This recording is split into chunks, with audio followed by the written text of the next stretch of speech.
Para pendengar yang kami hormati, selamat berjumpa kembali dengan RBM, Reform Broadcasting Ministry dari Sekolah Tinggi Teologi Reform Indonesia yang ada di Kemang Utara, Jakarta Selatan. Dan kita terus-menerus sedang membicarakan mengenai topik cinta, cukupkah itu?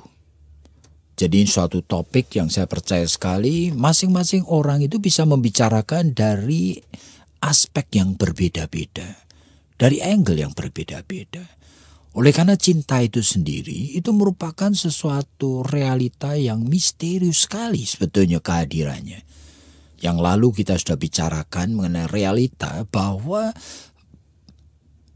individu yang sedang berpacaran dan bahkan kemudian mengambil keputusan untuk menikah pun bisa tidak ada kehadiran salah satu unsur dari cinta itu pun.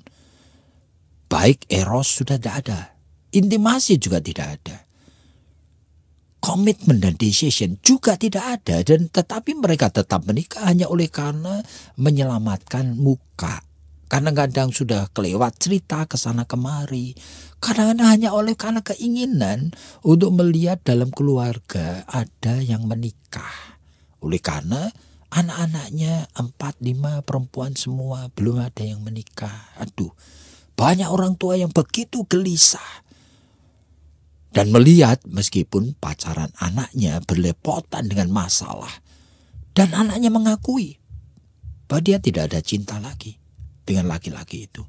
Oleh karena lebih banyak sengsaranya, lebih banyak luka hatinya, tapi diteruskan saja.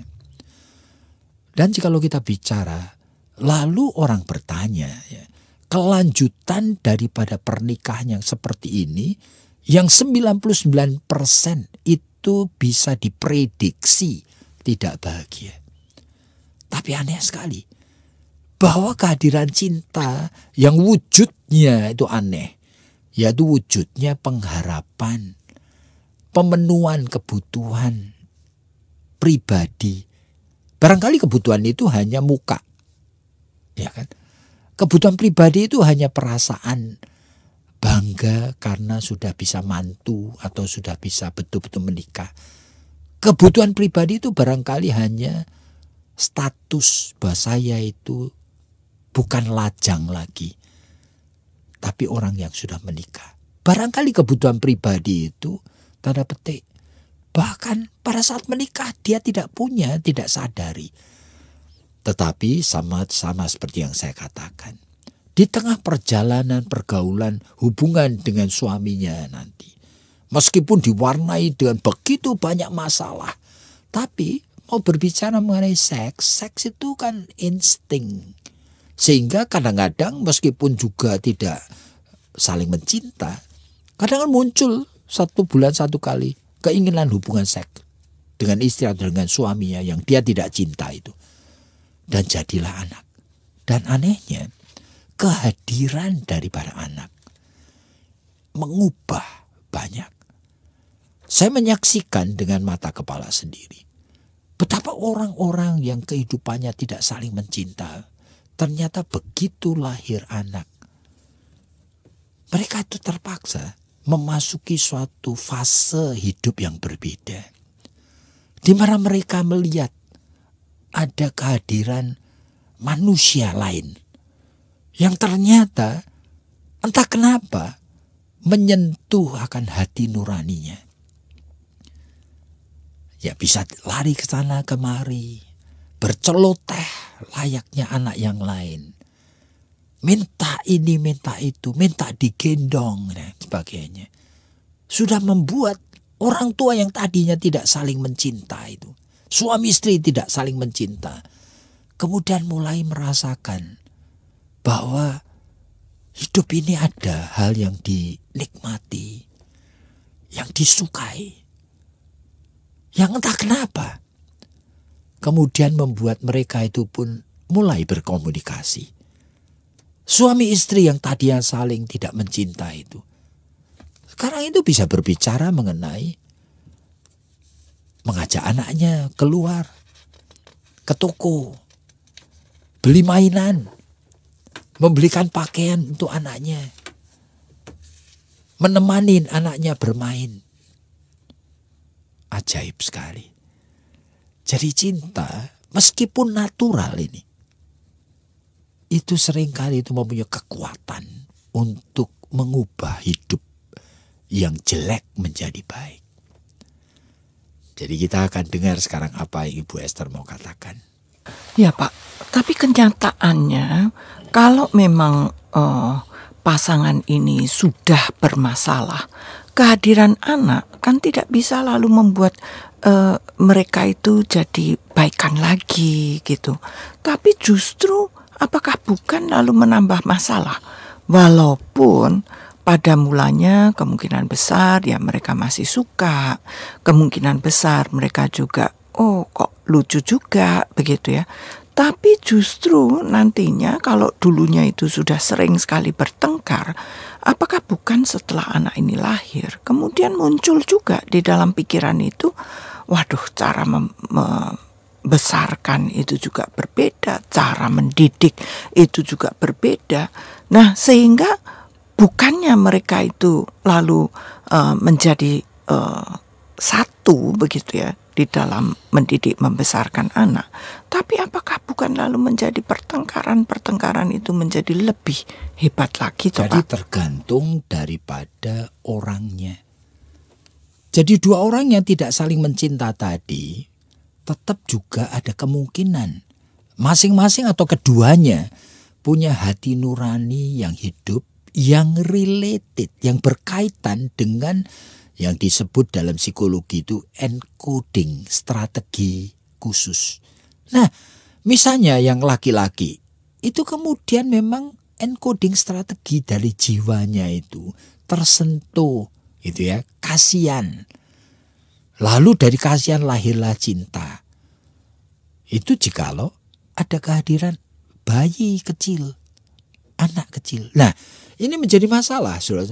Oleh karena apa? Oleh karena ya masing-masing orang itu sebenarnya punya keunikan. Nah, bagi orang yang memang tidak saling mencintainya oleh karena memang antisosial, lah itu soal lain lagi. Oleh karena memang pribadi yang psikopatik, yang memang tidak menghargai manusia, tidak menyukai manusia, gitu ya, pikirannya negatif terus. Dan itu menjadi berbeda. Tapi yang saya sebutkan ini, itu kadang-kadang itu ada pasangan-pasangan yang begitu, yang sudah berjalannya keliru. Tetapi kalau kita berbicara mengenai cinta, cukupkah itu? Itu kita melihat ternyata pada orang-orang tertentu, kehadiran cinta itu powerful. Nah itu, jangan-jangan nanti encoding strateginya itu hubungannya sama orang tuanya. Pada saat mamanya sendiri sakit, dia melihat dengan mata kepala sendiri bahwa istrinya merawat. Istrinya itu meskipun dia tidak suka istri itu, tapi ternyata sabar terhadap mamanya yang sakit. Tiap hari bikinin bubur, kalau lagi dia itu mengerang-erang karena sakit, itu dielus-elus, diberikan fix, minyak putih. Dia melihat lama-lama entah kenapa, ya kan, hati nuraninya itu memang itu berkaitan dengan pemandangan yang seperti itu.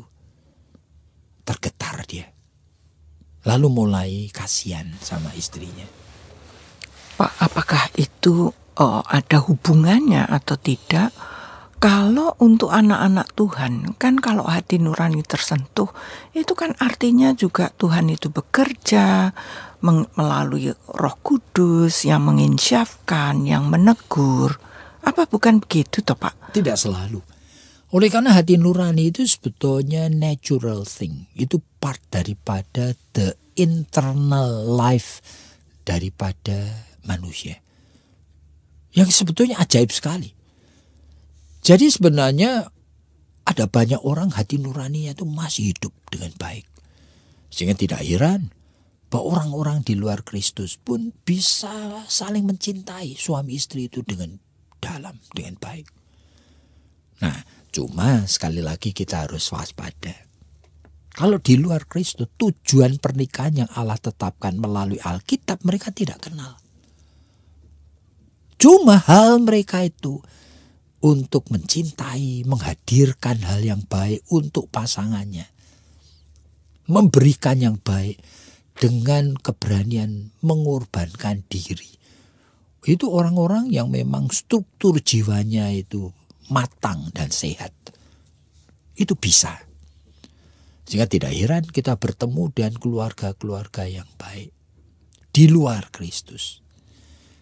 Nah, cuma sekali lagi ingat, ya kita itu berbeda. Makanya itu cinta yang natural meskipun bisa menghasilkan hal yang baik. Bagi orang Kristen harus ada tambahan satu lagi cinta. Ya cinta Allah di dalam Tuhan Yesus Kristus. Itulah.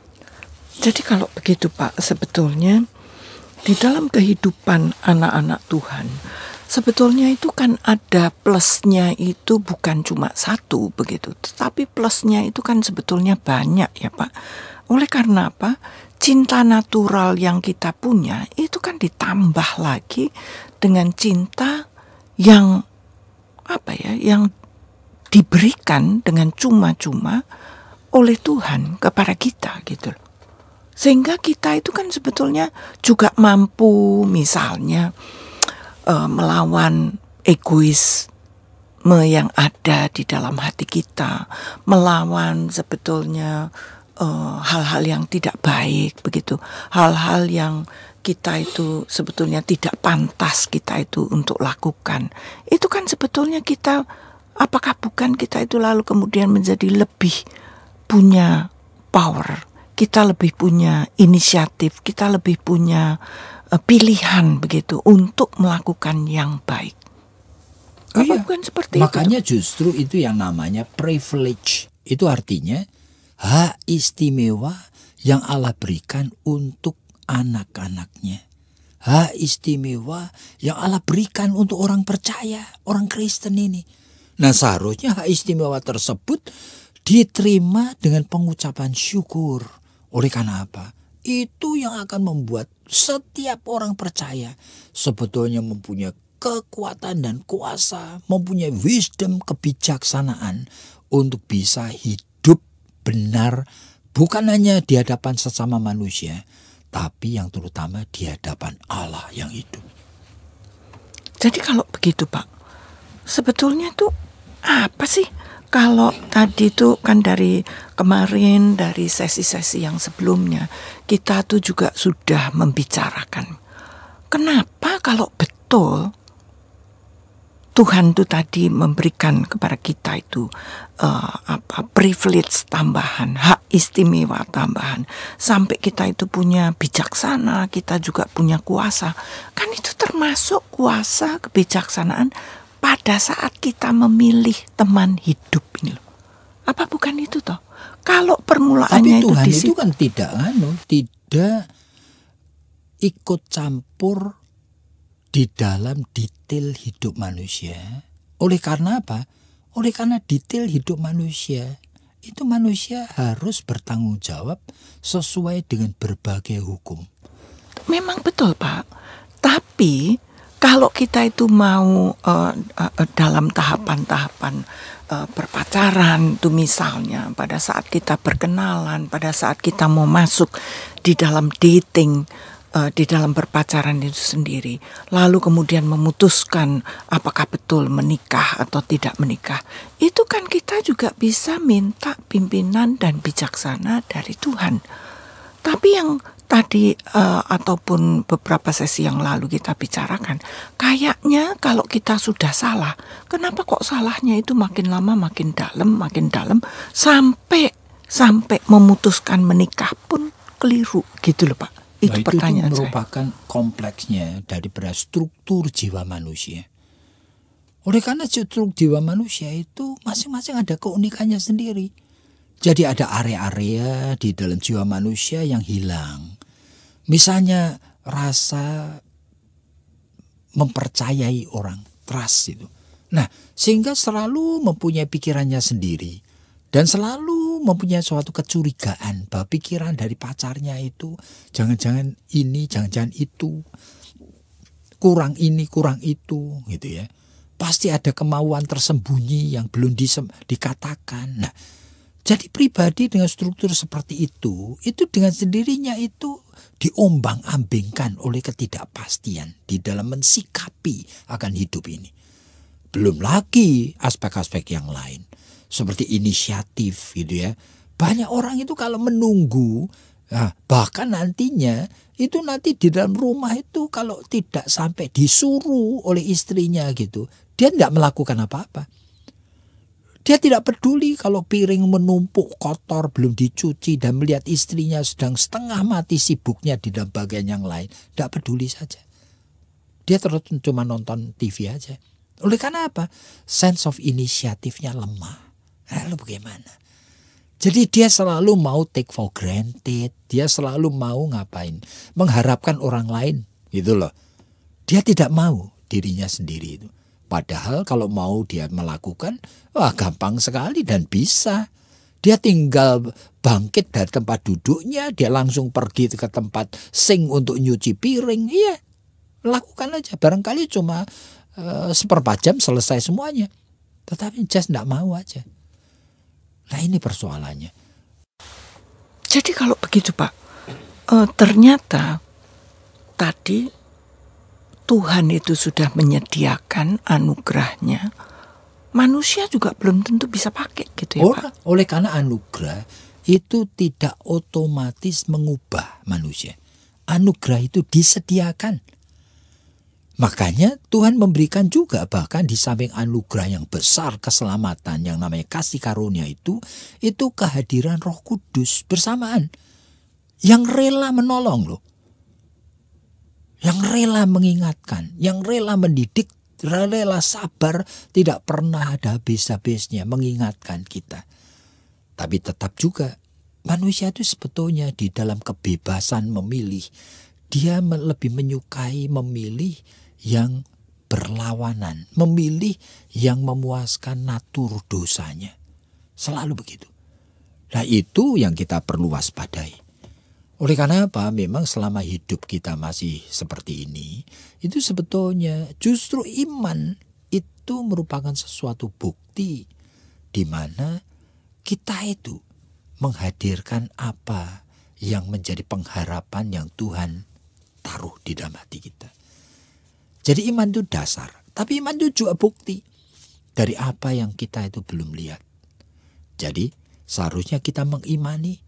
Meskipun punya suami yang sekarang sangat tidak bertanggung jawab, yang terus berjimna dan tidak bisa kerja, kita mengimani bahwa suatu hari Tuhan akan menolong. Saya akan melihat bukti bahwa di dalam dia suamiku berubah jadi baik. Jadi para pendengar yang kami hormati, setelah kita mengikuti akan ulasan ini mungkin juga timbul berbagai pertanyaan dan silakan hubungin akan pelayanan hotline kami 794-3829. Tuhan memberkati Anda.